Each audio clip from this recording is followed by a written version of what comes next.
there! Welcome to another episode of Galaxy Gardens. My name is Chrissy and today we're going to be processing a whole bunch of stuff.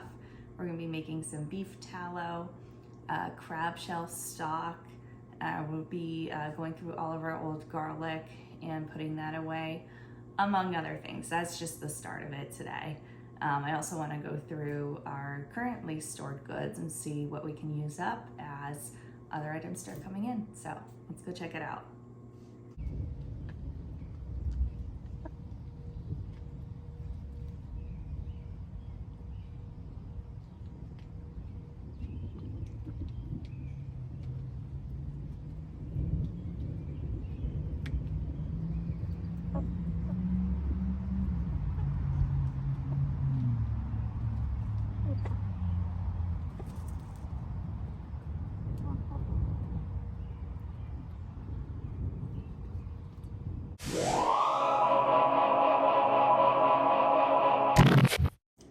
The first thing I want to do is get our stock going because we are going to be processing it and heating it up, doing all those good stock things for about 1 to 2 hours before we get to pressure canning it.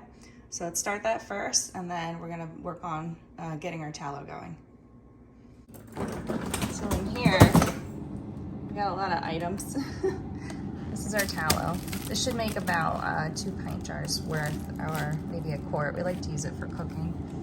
I gotta deal with those. But down here, I'm saving all of our garlic and onion scraps. There's probably some carrots in there, so that's coming. And our Dungeness crab shells, which have been hanging out since the fall. So these two are coming with me.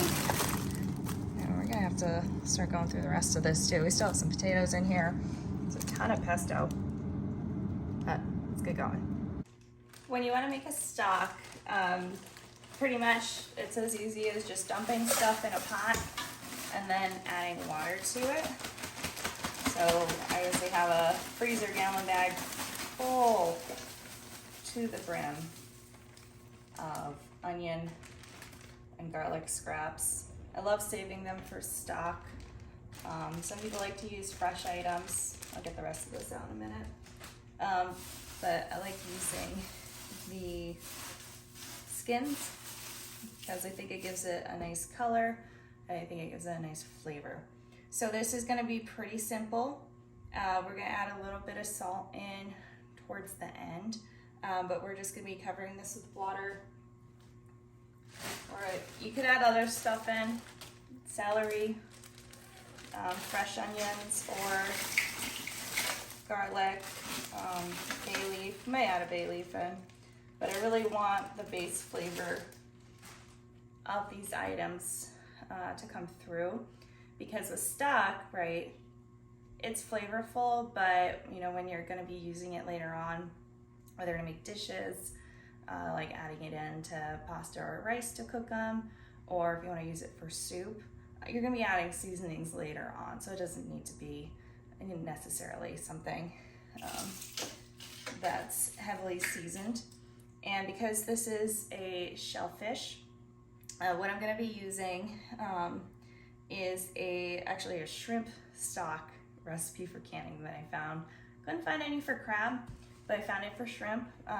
When this is done, we're going to be processing it at 10 psi for 100 minutes and see how it does.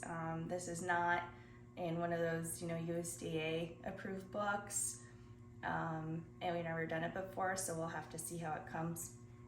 But regardless of how we're canning this, when we do eventually use it, you got to bring it to a boil at least for 10 minutes. So let's add some water to this and we'll get going.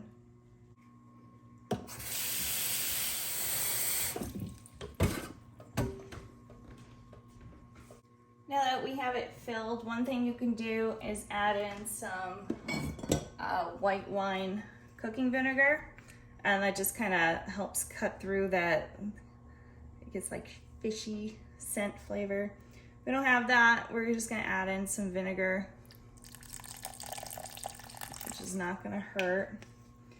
Generally, if you're doing maybe like a bird, like a poultry stock or beef stock, you can add an apple cider vinegar because it helps leach the nutrients out, but not sure if this is the same case here.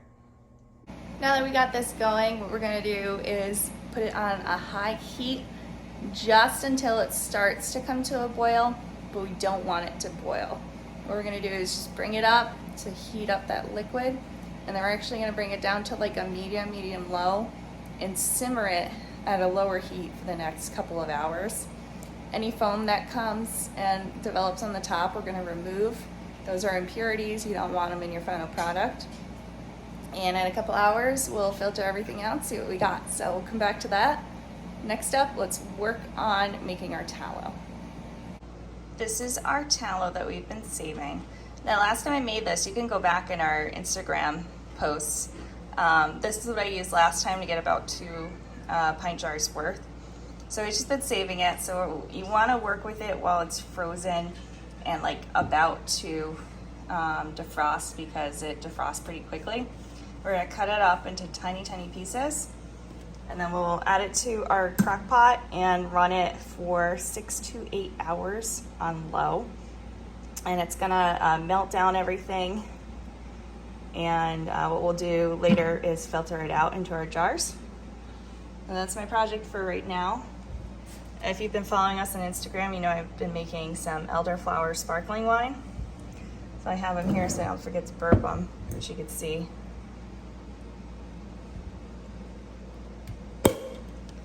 They're very carbonated. They have a few more days to go before we put them in the fridge, but they're doing their job. All right, well, let's get to cutting this up.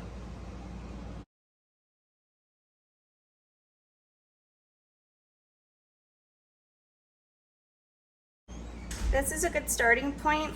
We have our chunks, they're pretty small.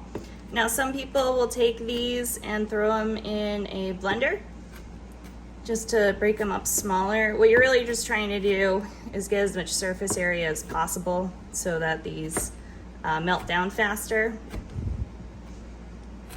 If you even get, you know, chunks like this, it's not the end of the world. It'll melt down, it'll just take a little bit longer.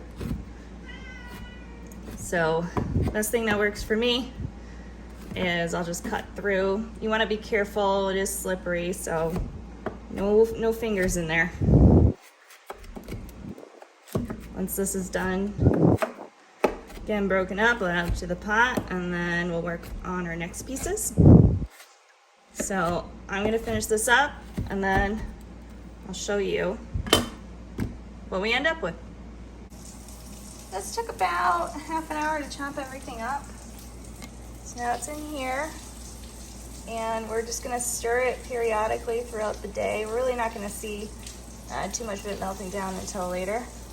And got a very soft simmer going on the stock. It already has a very nice dark color. So these two all set. Let's move on to the next item. Let's move on to our garlic processing. So I don't know if you could see super well into here, but this is a lot of garlic left over from last year. I believe we had about 140 cloves last year, just off the top of my head, doing a rough count. Let's see, 5, 7, 8, 16, 24, 13.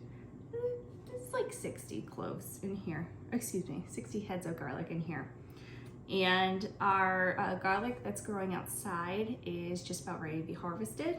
One of our beds has 3 newer varieties that we've gotten in the last couple of years.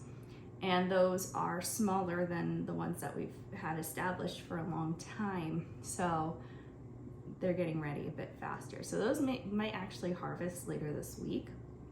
And then our other bed, which is our garlics we've had for like 10 years.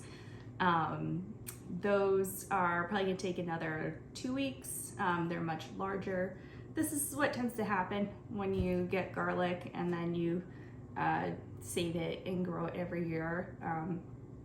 I've found the heads get bigger and bigger. So we'll have more garlic heads this year, but we're gonna have some varied sizes. Sufficient to say, this stuff has lasted a decent year. So now what I'm gonna do to make room is we're gonna just process them, put them away. So all I'm gonna do for this, because they're pretty dry, so they should come out from their, they should come out of here pretty good. Is I'm just gonna take them out, put them in a jar, and we're gonna fill the jar up about a quarter of the way and just shake it, and that should probably be the best way to help get them out of their paper. And then some of it we're gonna put in vinegar, some of it we're just gonna chop up for the freezer, and some of it we're gonna be mixing with honey to make a ferment. So let's get to it.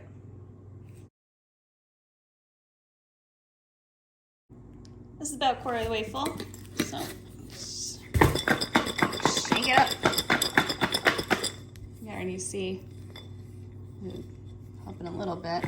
So shake this off camera, I'll show you what we get. So we just shook this up a lot. So this bowl on the left is going to be our discard. You can see a lot of the cloves came out, or just have a little bit left. So this is what I'm gonna do with everything. We'll pick through, put it in this bowl, and then we'll pick out the ones that are no good or finish getting this papery coating off the ones that seem to be less dry. It's hard to do this with fresh garlic, so when you have aged garlic like this, that's fine. So I'll get through this and show you what we end up with. This started beeping just as we started the other projects, so I'm gonna take this out and strain it and put it in our jars, and we'll come back. I don't have too many other big pots, so the way I like to do kind of straining out my stock is we have a pasta pot. So we'll do a little bit at a time, put it in our jars, and just keep going. So I'll show you that right now. You wanna do this slowly and watch out for the steam. But we're just gonna take our big pot and dump it.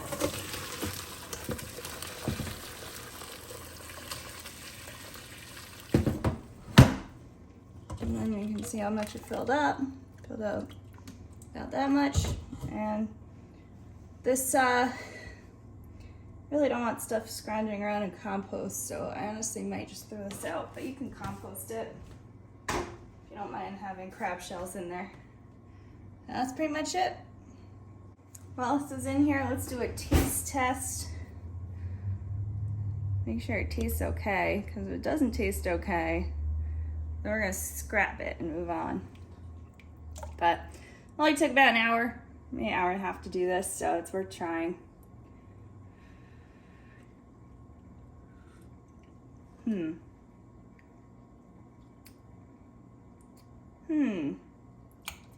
me turn this around. I want to try this again. So I've never made stock with crab shells. My thought, because they're washed and like I washed them before we cooked them. My thought is maybe get some of that crab flavor because there's probably some stuff left in.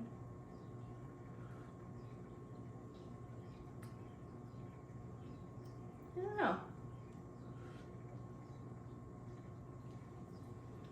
It's a pretty interesting flavor.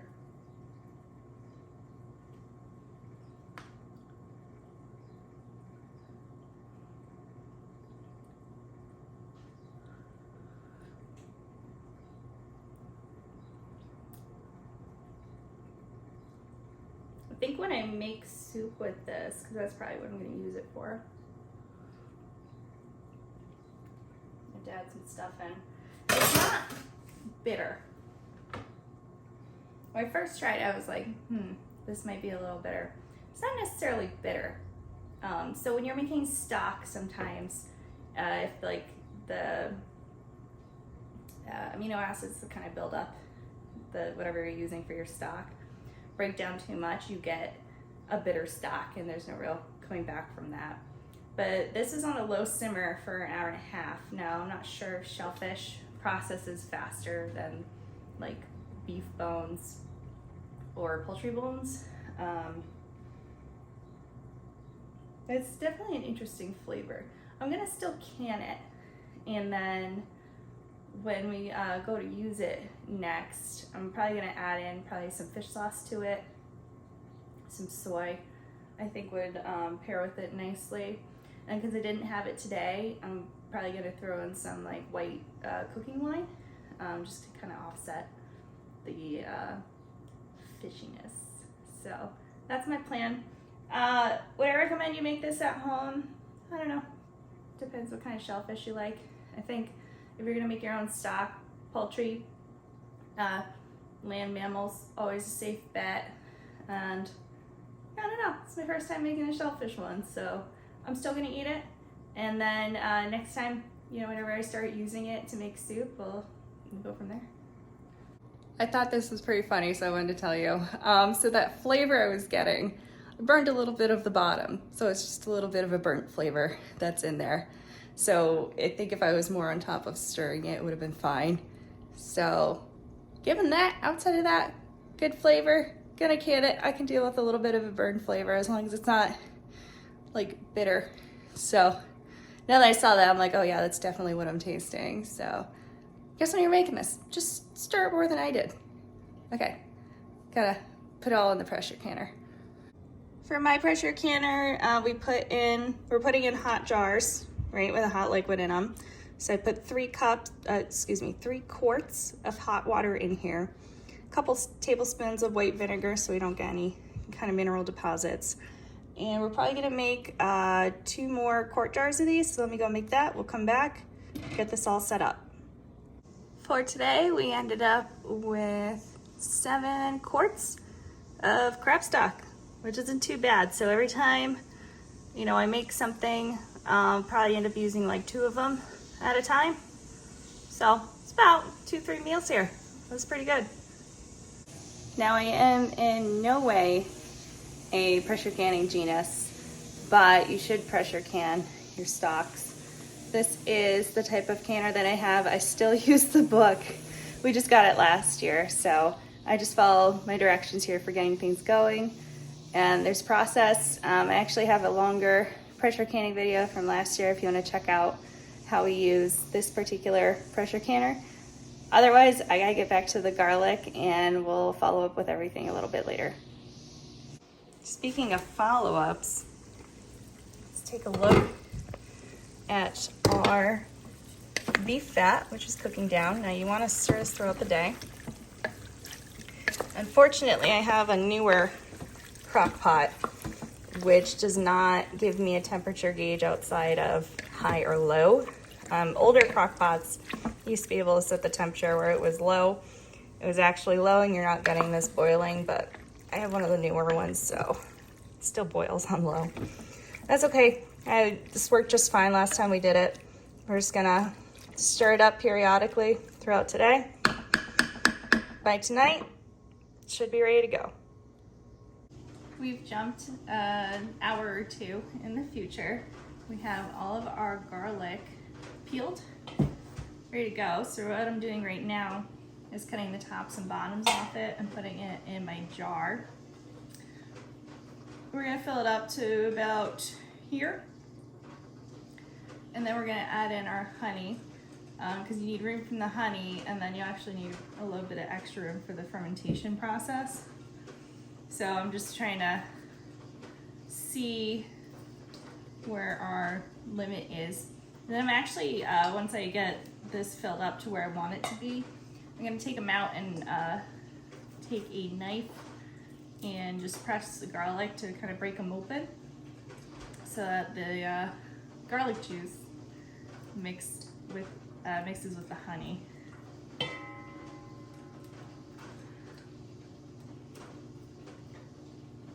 All I'm doing right now, our pressure canner just finished at the 100-minute mark, so now I'm waiting for the pressure to come back down before we can take the cans out. That should take a little while.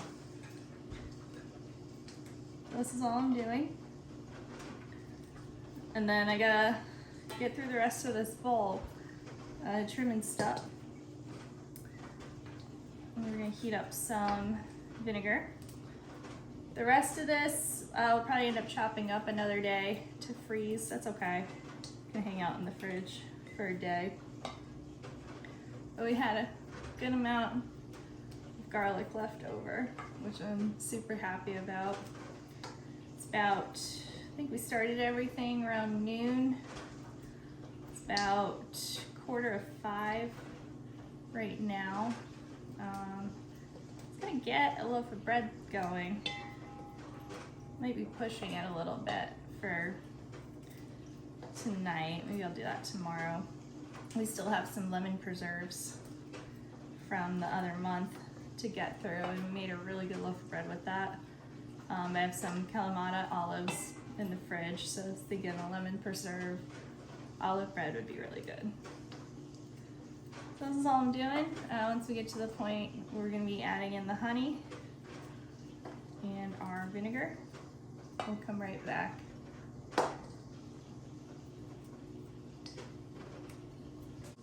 You can see our garlic here, smashed it.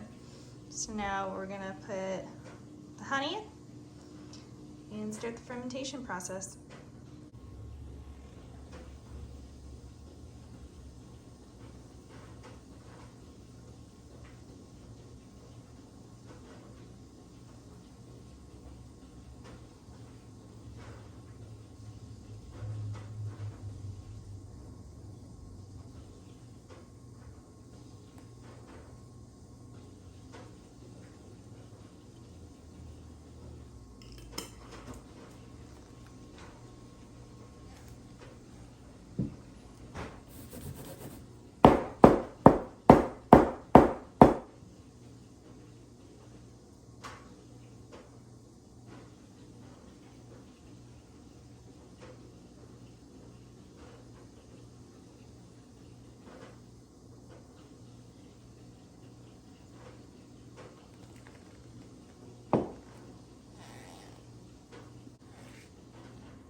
This came out so good, so look at that.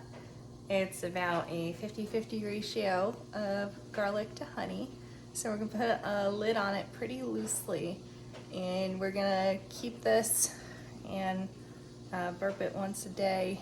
I don't expect it to make too much gas, but we're gonna keep an eye on it for about a month, and then it should be okay to kind of keep in storage.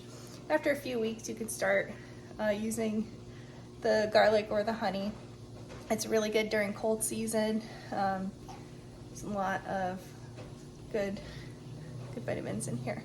So this will be great to have on hand for the winter. There's only 2 of us, so this should be more than enough. So now I get to get the rest of the garlic ready to be put in some vinegar.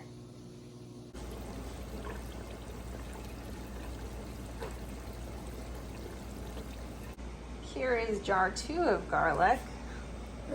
So we have, I don't know, a little over half a quart ready to go. So we're just gonna heat up the vinegar, pour it over the garlic and seal it. And then that's it. Just wait for it to cool down overnight and we'll put it in the fridge. All together now we have our garlic honey, our crab stock, and our pickled garlic. They all look great. So all of these are gonna stay out until tomorrow, but this is gonna go in the cabinet overnight and we'll check on it once a day. I've mostly run out of time today, but one of the other projects I wanted to get to was our raspberry bushes, which are spreading like wildfire. Check this out. They're rocking double red. Raspberries coming in. We've been collecting them for a few days now. Just berry here or there. But I gotta clean out all this new growth.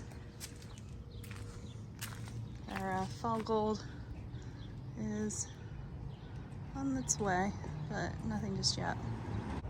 I mean, you can see all the new growth. We already cleared out once and it just grew right back, so that's my other project.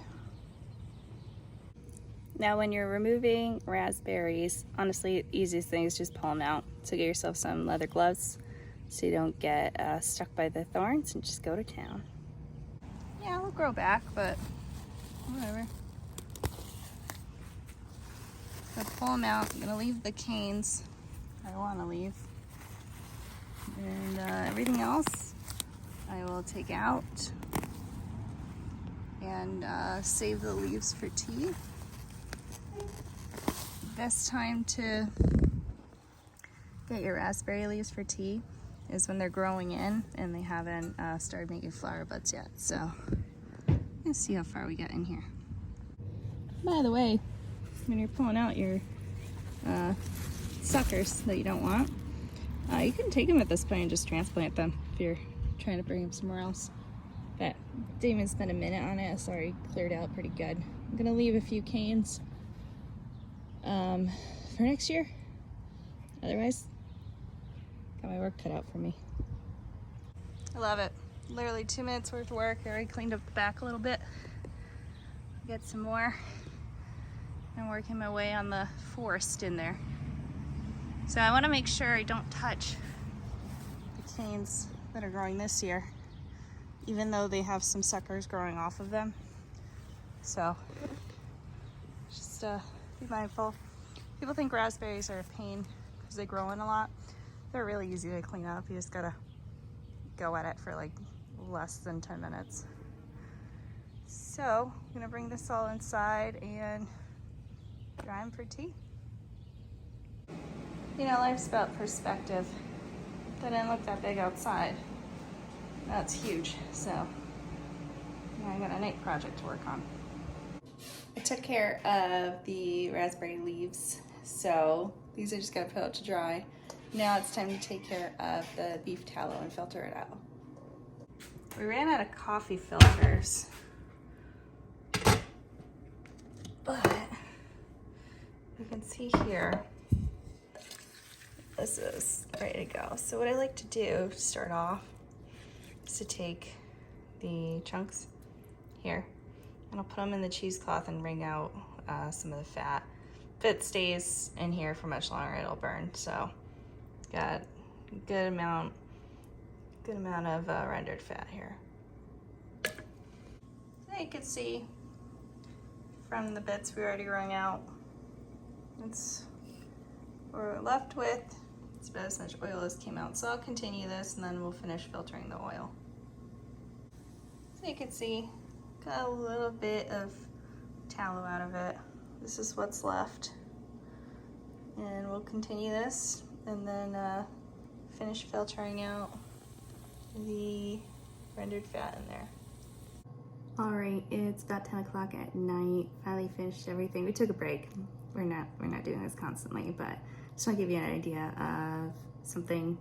Obviously, if you have more people, you can get more done, but something you can do in a weekend. There's our fully rendered beef tallow. We actually got more than we did last time. Last time we got 2 pint jars. Now we have almost full quart jar and probably 12 ounces in that old salsa jar. So what's gonna happen is I don't have the lids on all the way because if there's any remaining moisture, I want that to get out, and then I'll seal it tomorrow. But as these cool down, you'll see even now they're starting to get a little bit cloudy. They're gonna turn fully white. So we'll come back tomorrow and show you that. I also wanted to show you our gold raspberry leaves that I processed. Now we got a ton ready to dry. So this is everything we did today. I think I'm actually gonna wrap this up. We'll come back tomorrow, I'll show you that. But the other stuff we have to do, I think I'm gonna put that in a different video. So I'll see you tomorrow.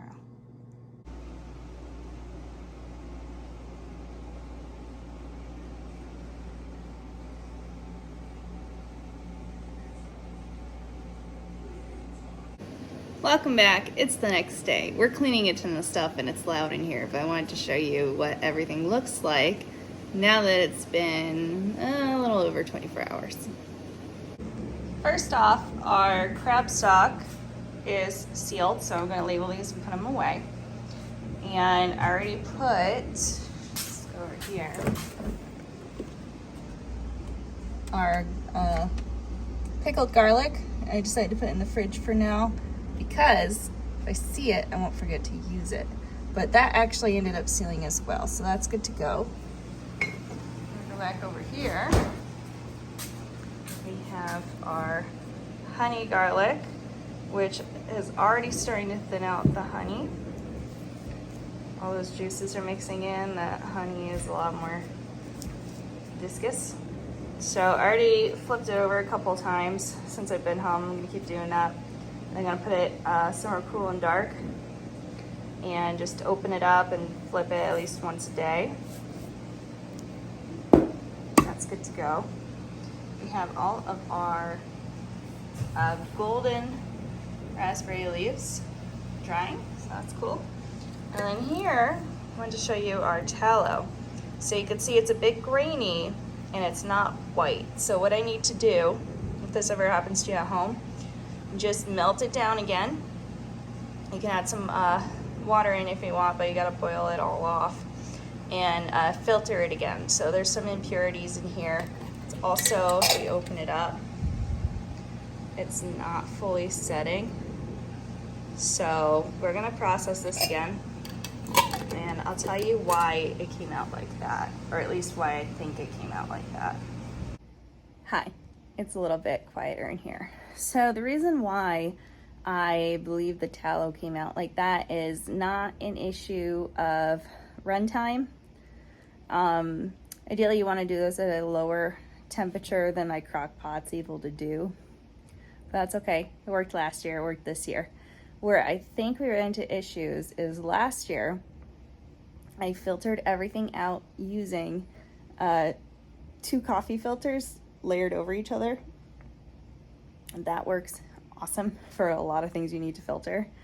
We ran out of coffee filters. I have a pour over coffee thing, so oh god, I think I bought those coffee filters like 4 years ago, and we've just been like slowly going through them for random stuff. They're finally gone, so I have no coffee filters in the house. But what I did have was some cheesecloth from when I made the salt and sugar cured egg yolks over the winter, probably 2 winters ago now. That is not as fine of a filter as a coffee filter is. So all I have to do is take those fat, take them out of the jar, heat it back up, filter it again, and then it'll set. So I don't have time to do that today, so what I'm gonna do is I'm actually gonna keep them in the fridge until I have time to process them. That'll buy me, you know, probably a few days, but I'll probably do it tomorrow. And then I just gotta bring it up, boil it again. I already filtered out all like the big stuff that doesn't need to be in there, but there's obviously something that needs to come out of there. So we're just gonna bring it up, heat it up again, and I'll go get some coffee filters and we'll just filter it again. We should be good to go. Now the cool thing about beef gristle, you just give it to the chickens, they love it. Don't give them too much at once, but a little bit's okay. Well, thanks for joining me today while we make our way through some chores. Next time we have to go through all of our stored goods and see what we gotta use up to make room. Didn't get a chance to do it today, but we'll get to it next time. Hope you take care and we'll see you soon.